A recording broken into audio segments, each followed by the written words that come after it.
আসসালামু আলাইকুম ওয়া রাহমাতুল্লাহি ওয়া বারাকাতুহু। আউযু বিল্লাহি মিনাশ শাইতানির রাজীম। বিসমিল্লাহির রহমানির রহিম।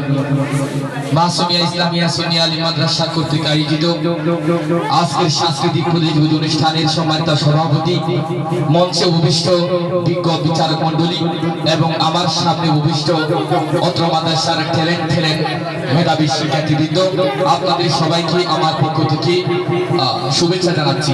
প্রিয় উপস্থিতি, আজকে আপনাদের সামনে 1952 সালের ঐতিহাসিক ভাষা আন্দোলনে কিছু কথা বলব।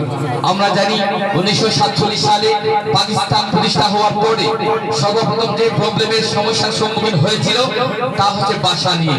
আমরা জানি পূর্ব পাকিস্তানের ভাষা বাংলা হওয়ার সত্ত্বেও ওই পশ্চিম পাকিস্তানি শাসক গোষ্ঠী আমাদের মাতৃভাষাকে কেড়ে নেওয়ার জন্য, আমাদের অধিকারকে হরণ করার জন্য তারা সেই উর্দু ভাষা আমাদের উপর চাপিয়ে দেওয়ার চেষ্টা করছিল। সর্বশেষ 1948 সালে 8 মার্চ পাকিস্তানের সরকার গভর্নর মোহাম্মদ আলী জিন্নাহ ঢাকায় এসে তারা ঘোষণা করেছিলেন বাংলাদেশের বা পশ্চিম পাকিস্তান বা পূর্ব পাকিস্তানের ভাষা হবে উর্দু ভাষা। এই বৈষম্য তখন তৎকালীন ছাত্র জনতা মেনে নিতে পারে নাই।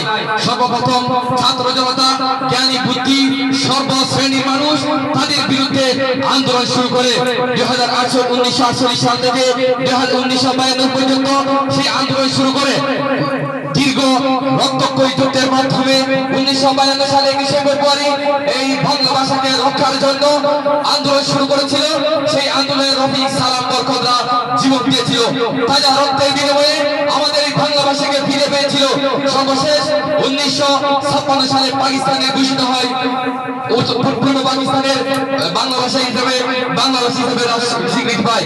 সর্বশেষ 1999 সালে ইউনেস্কো বাংলা ভাষাকে আন্তর্জাতিক ভাষা হিসেবে স্বীকৃতি দেয়। পরিশেষে বলবো, এই বাংলা ভাষাকে রক্ষার জন্য যারা জীবন দিয়েছিল সেই শহীদের রক্তকে আমরা সেই সফলতা করার জন্য আমরা সদা সর্বদা বাংলা ভাষাকে মর্যাদা দেওয়ার জন্য সজাগ থাকবো। পরিশেষে সবাইকে ধন্যবাদ জানিয়ে আমার সংক্ষিপ্ত বক্তব্য শেষ করছি। ধন্যবাদ। আল্লাহ হাফেজ। আসসালামু আলাইকুম।